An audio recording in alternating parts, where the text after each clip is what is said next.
Hola, buenos días. En la clase del día de hoy vamos a continuar con estimación por intervalo para muestras normales. Y antes de ver agenda, vamos a ver un pequeño recordatorio de lo que hicimos en la última clase, que fue definir los dos tipos de intervalos de confianza para la media mu de una población normal. Habían dos formas en las que nosotros podíamos calcular esos intervalos. Uno era cuando la varianza o sigma cuadrada es conocida y otro era cuando la varianza era desconocida. Asimismo, definimos los dos tipos de intervalos de confianza para sigma, también provenientes de una distribución normal. Los dos casos para los intervalos de la varianza era cuando mu era conocida y cuando mu era desconocida. Entonces, para la última parte de intervalos de confianza, vamos a ver los intervalos de confianza para dos parámetros, que sería la diferencia de medias de dos poblaciones diferentes, mu1 y mu2, e intervalos de confianza para comparación de varianzas provenientes igual de dos poblaciones. Por último, ya no forma parte de intervalos de confianza para muestras normales, pero vamos a recapitular la parte de intervalos de confianza para P, que ya lo vimos que se utiliza con muestras de tamaño grande, y de ahí ya derivamos también el procedimiento para la diferencia de proporciones de dos poblaciones diferentes. Entonces, comenzando con la primera parte, nos enfocamos en intervalos de confianza para diferencias de medias.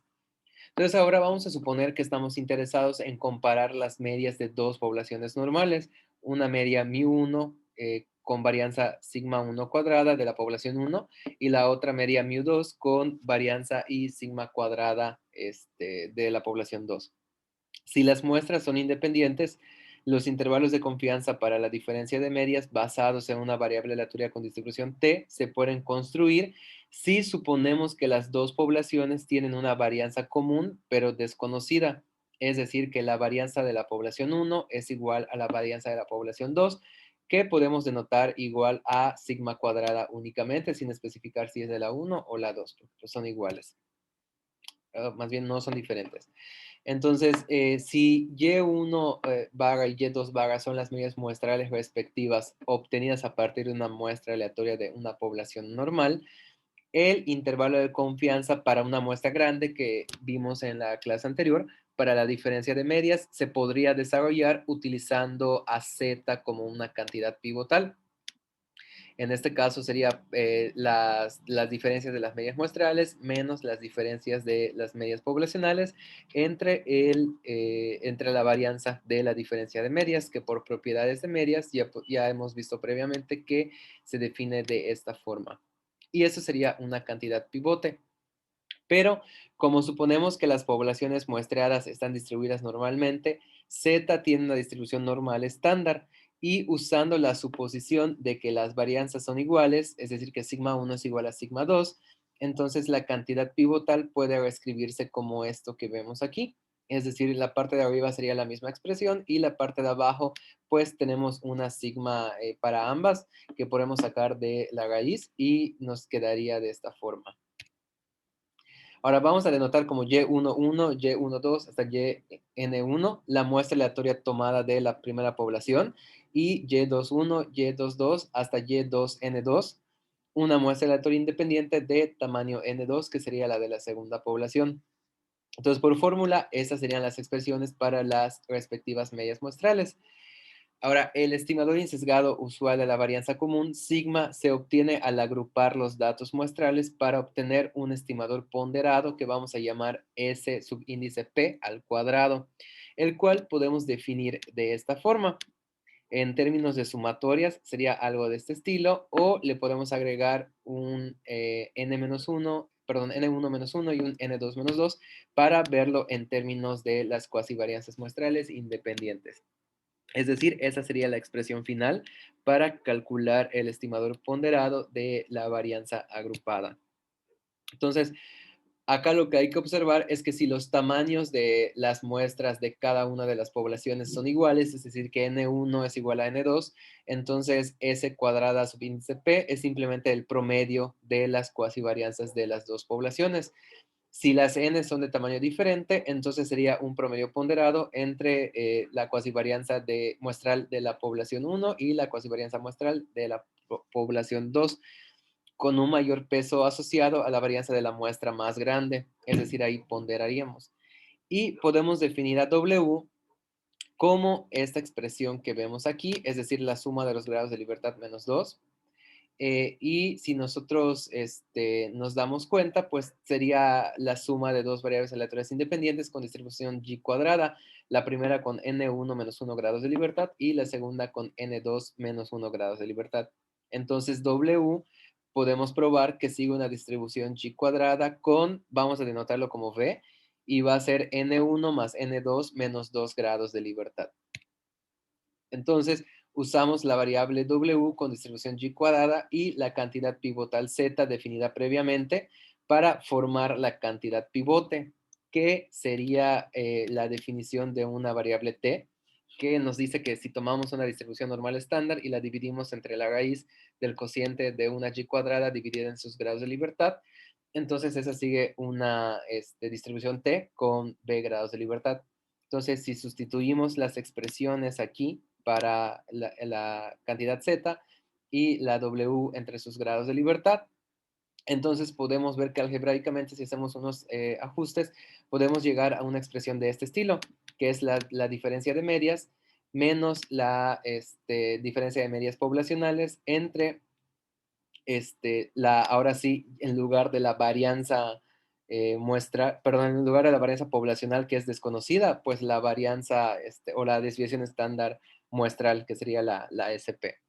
Y esta cantidad T ya tendría una distribución T con N1 más N2 menos 2 grados de libertad. ¿Por qué hicimos esto? Porque la primera cantidad que habíamos definido, la Z, ya sea esta o esta, ambas dependían de dos parámetros desconocidos, dependían de la diferencia de medias y dependían de sigma. Entonces acuérdense que sigma cuadrada es desconocida y no la podríamos utilizar como cantidad pivotal. Entonces definimos una nueva cantidad pivotal en donde en lugar de que utilicemos a sigma como algo desconocido, pues lo estimamos con la cuasi varianza, bueno, cuasi desviación estándar muestral. Y entonces la expresión es exactamente la misma. En lugar de sigma usamos S y eso ya sabemos que se distribuye T y solo depende de la diferencia de medias como parámetro desconocido. Y entonces esto ya lo podemos utilizar como cantidad pivote. Ahora, podemos aplicar el mismo método que hemos estado viendo, que es el de buscar los valores que satisfagan la probabilidad con el nivel de confianza que deseamos y podemos llegar a que el intervalo de confianza para la diferencia de medias estaría dado por la diferencia de medias muestrales más menos el factor de probabilidad de la distribución T con V grados de libertad, en donde ya sabemos que V es N1 más N2 menos 2. Esto multiplicado por la desviación estándar muestral y multiplicado por la raíz de 1 entre n más 1 más 1 entre n más 2. Algunas notas que hay que resaltar de aquí es que en el caso donde las muestras son grandes, podemos utilizar el valor de z alfa entre 2 en lugar del valor t, ya que sabemos que la distribución t se aproxima a la distribución normal estándar cuando el tamaño de muestra es lo suficientemente grande. Si se conocieran las verdaderas varianzas poblacionales, entonces podríamos utilizar directamente la distribución Z con la cantidad pivotal Z que definimos al principio de la presentación. Y se requiere el supuesto, para que lo que acabamos de ver aplique, se refiere el supuesto de que las varianzas sigma 1 cuadrada y sigma 2 cuadrada son iguales. Si estas no lo son, no se puede aplicar el procedimiento previo. Entonces, si no conocemos las varianzas, ¿cómo podríamos saber si en verdad son iguales o desiguales? Entonces, va a haber un procedimiento, todavía no estamos en esa parte, pero en la siguiente unidad vamos a ver algo que se llama pruebas de hipótesis y ahí podríamos hacer ciertas pruebas para verificar si las varianzas son estadísticamente diferentes o no.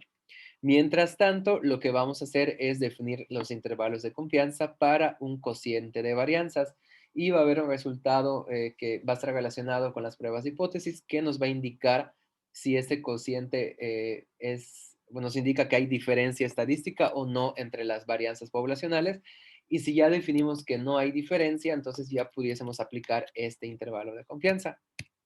Entonces, en este caso, suponemos la existencia de dos poblaciones sobre las que una determinada variable sigue una distribución normal. Sobre la población uno, la variable de interés sigue una distribución normal con μ1 y sigma 1 cuadrada, y sobre la población 2 esta sigue una distribución normal con media μ2 y varianza sigma 2 cuadrada. Para cada población tendremos dos muestras independientes de tamaño n1 y n2, respectivamente para la población uno y la población 2. Nuestro objetivo ahora es construir un intervalo de confianza para este cociente. Y de esto podemos partir que si el cociente es uno, entonces las varianzas son iguales. Si el cociente es mayor que uno, entonces la varianza de la población 2 es mayor. Y si el cociente es uno, perdón, es menor que uno, entonces la varianza de la población uno es mayor. Y con esto ya nos podemos dar una idea de si existe diferencia o no entre las varianzas. Nótese que si el cociente se define al contrario, es decir, con sigma 1 arriba y sigma 2 abajo, pues aquí solo tendríamos que intercambiar los resultados.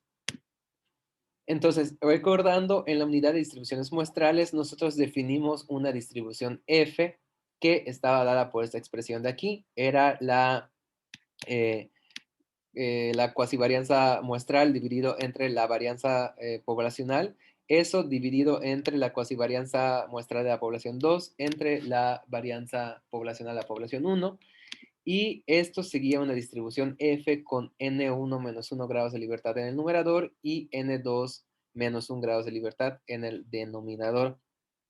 Aquí lo que hay que notar es que la distribución f no depende del parámetro, o sea, la distribución de f no depende del parámetro y sí de la muestra, por lo que podemos utilizar esta como cantidad pivotal.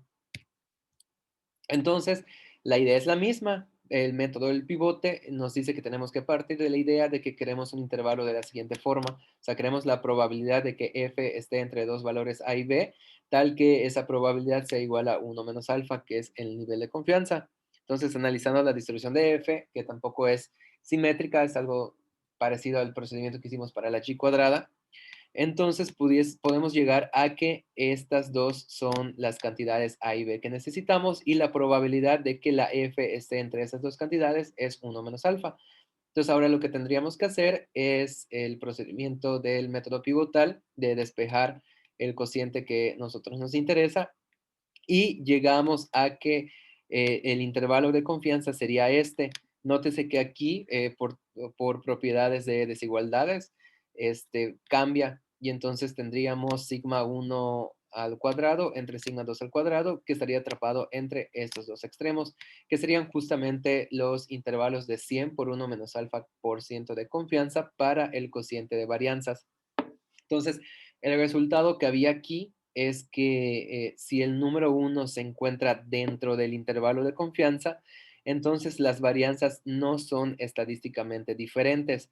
Más adelante vamos a ver que una alternativa para probar si las varianzas son estadísticamente diferentes o no será a través de una prueba de hipótesis. De momento no nos vamos a meter ahí. Lo que sí podemos saber es que, bueno, como un adelanto, es que si el número uno se encuentra dentro del intervalo que nosotros calculemos, entonces las varianzas no son estadísticamente diferentes y ya pudiésemos calcular intervalos de confianza para la diferencia de medias. Con esto ya estaríamos validando el supuesto de que podemos decir que las varianzas poblacionales no son diferentes, que es lo que necesitábamos para el intervalo anterior de diferencias de medias. Entonces vamos a ver un ejemplo. Nos dice que para alcanzar la máxima eficiencia al realizar una operación de ensamble en una planta manufacturera, obreros nuevos requieren aproximadamente un periodo de capacitación de un mes. Se sugirió un nuevo método de capacitación y se realizó un examen para comparar el nuevo método contra el procedimiento estándar. Dos grupos de 9 obreros, cada uno fueron capacitados durante 3 semanas, un grupo usando el nuevo método y el otro siguiendo el procedimiento estándar de la capacitación. El tiempo en minutos requerido para cada obrero para ensamblar el dispositivo se registró al final del periodo de 3 semanas. Entonces aquí tenemos las mediciones bajo el método estándar y bajo el método nuevo. Calcule la diferencia real de las medias, μ1 menos μ2, con coeficiente de confianza de 0.95 y suponga que los tiempos de ensamble están distribuidos normalmente de forma aproximada y que las muestras son independientes. Entonces aquí ya tenemos casi todo lo que necesitamos para calcular la diferencia de medias o el intervalo de confianza de la diferencia de medias. Lo único que nos haría falta es verificar que las varianzas no sean diferentes. Entonces, lo primero que tendríamos que hacer es esto. Podemos definir un intervalo de confianza para el cociente de las varianzas y de la muestra nosotros podemos calcular que la cuasivarianza de la población 1 es 24.445 y la cuasivarianza de la población 2 es 20.027. Por otro lado, tenemos 9 observaciones para la muestra 1 y 9 para la muestra 2. Y también queremos, como queremos un 95% de confianza, entonces alfa es igual a 0.05. Por lo que aplicando las fórmulas de las Fs que necesitamos, que serían F de 0.25 de probabilidad con 8 y 8 grados de libertad, esta es 4.43, y la F con 0.975 con 8 y 8 grados de libertad sería 0.2255676. Entonces, el intervalo de confianza para el cociente de varianzas sería este que nosotros vemos aquí. Bueno, se calcula con esta expresión y queda de 0.28 y 5.41. Ahora, como el intervalo incluye al número 1, podemos concluir con que las varianzas de ambos métodos no son estadísticamente diferentes, por lo que ya podemos proceder a calcular el intervalo de confianza para μ1 menos μ2. Ahora bien, también de los datos podemos calcular las medias muestrales de cada uno de estos, que es y1 vagas 35.22 y y2 vagas 31.56. Entonces, con las varianzas muestrales obtenidas previamente, podemos calcular la varianza agrupada con esta fórmula. Sería el promedio ponderado de las varianzas, que en este caso, como son los mismos grados de libertad, entonces es un promedio tal cual, que es 22.236. Entonces, la desviación estándar de la población, perdón, de la muestra agrupada es 4.716. También para el intervalo necesitamos el valor t, que es el t con, acuérdense que es alfa entre 2, entonces es t de 0.025 con 8 grados de libertad y ese es de 2.120. Entonces el intervalo del 95% de confianza para la diferencia de medias está dado por este que vemos aquí. Sería la diferencia de medias muestrales más menos el factor de probabilidad por la desviación estándar agrupada por el factor de los tamaños de las muestras. Entonces, sustituyendo los valores, llegamos a que este intervalo de confianza es de menos 1.05 y 8.37. Aquí igual como un resultado similar al de las varianzas, una conclusión que podemos obtener es que como el número 0 está dentro del intervalo de 95% de confianza, entonces las medias no son estadísticamente diferentes, por lo que podríamos decir que no hay diferencia entre aplicar el método de capacitación estándar y el método nuevo de capacitación, porque pues el 0 va a estar entre el intervalo de confianza de las diferencias de medias. Entonces podríamos decir que no son estadísticamente diferentes. Aquí no decimos que son iguales, o sea, el resultado es que las medias no son estadísticamente diferentes. Ahora bien, esto es para la parte de intervalos de confianza de dos parámetros de poblaciones normales y ahora recapitulamos el intervalo de confianza para P y de ahí pasamos al intervalo de confianza para la diferencia de proporciones. Entonces, bueno, eso solo para recapitular porque lo habíamos visto en la parte de muestras grandes, en la tablita donde les puse los parámetros para los cuales se podían calcular estimaciones. Estaba P y P1 menos P2. Entonces, suponga que tenemos una población de tamaño n, en donde estamos interesados en estimar la proporción poblacional P de individuos que cumplen con dicha característica, sea Y igual a la sumatoria de las YIs, donde Y es 1 si el individuo cumple con la característica o 0 si el individuo no cumple con la característica. Entonces, la proporción poblacional está dada por Y entre N. Nótense que acá la sumatoria de las Y's va desde 1 hasta N grande. N grande representaría el tamaño total de la población. Entonces, esta expresión sería la proporción poblacional. Ahora bien, como no conocemos a toda la población y tenemos una muestra, podemos estimar esta proporción a través de la proporción muestral o la fracción de muestral, que se define exactamente igual, solo que ya no en términos de n mayúscula, del tamaño total de la población, sino que en términos de la muestra. sería la sumatoria de las y's desde i igual a 1 hasta n dividido entre el tamaño de n, o y entre n, donde y lo definimos como la sumatoria de las y's. Entonces aquí notamos que y mayúscula la usamos para referirnos a la suma de los individuos que cumplen con la característica del total de la población, mientras que la y minúscula la usamos para referirnos a la suma de los individuos que cumplen la característica del total de la muestra. Ahora, al tener Y una distribución binomial con parámetros n y p, podemos emplear el teorema del límite central para aproximar la fracción muestral a la distribución normal estándar. Y ya sabemos que la esperanza del estimador de la proporción es igual a p y la varianza es igual a p por q entre n. En el caso de la varianza, podemos estimarla también utilizando el estimador P gorrito. Entonces, la varianza estimada sería P gorrito por Q gorrito entre N, que es el que vamos a utilizar, donde Q gorrito se define como 1 menos P gorrito. Entonces, si nosotros definimos la cantidad pivotal, esto ya aplica únicamente para muestras grandes, podemos aproximarla a la distribución normal estándar, donde pues la cantidad pivotal se definiría como el estimador menos su media entre su desviación estándar.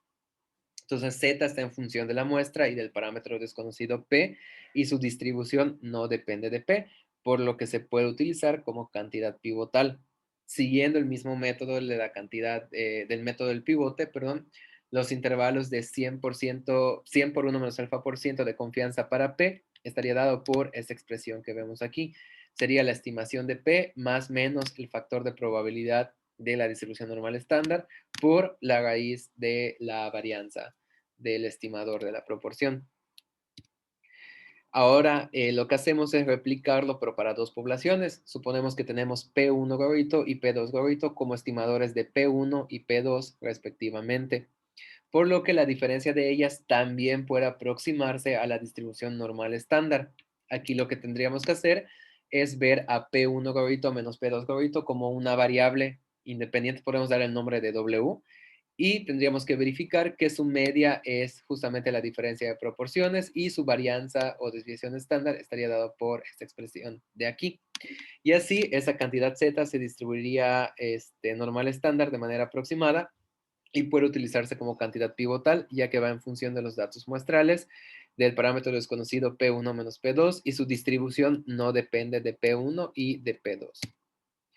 Entonces, utilizando el método del pivote, los intervalos de 100%, 100 por 1 menos alfa por ciento de confianza para la diferencia de proporciones va a estar dada por esta expresión de aquí. Es la diferencia de las proporciones estimadas más menos el factor de probabilidad por la raíz de la varianza de la diferencia de proporciones, que sería lo que está aquí adentro.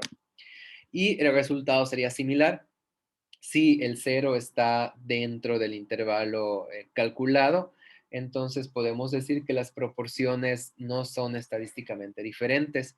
Y si el cero no lo está, pues ahí sí podemos concluir con que las proporciones son estadísticamente diferentes. De momento, hasta aquí lo dejamos con intervalos de confianza. Y ya en los próximos videos comenzaremos con el tema de pruebas de hipótesis y ahí vamos a ver que hay una relación entre los intervalos de confianza con ciertas pruebas de hipótesis. Entonces eso sería todo por ahora.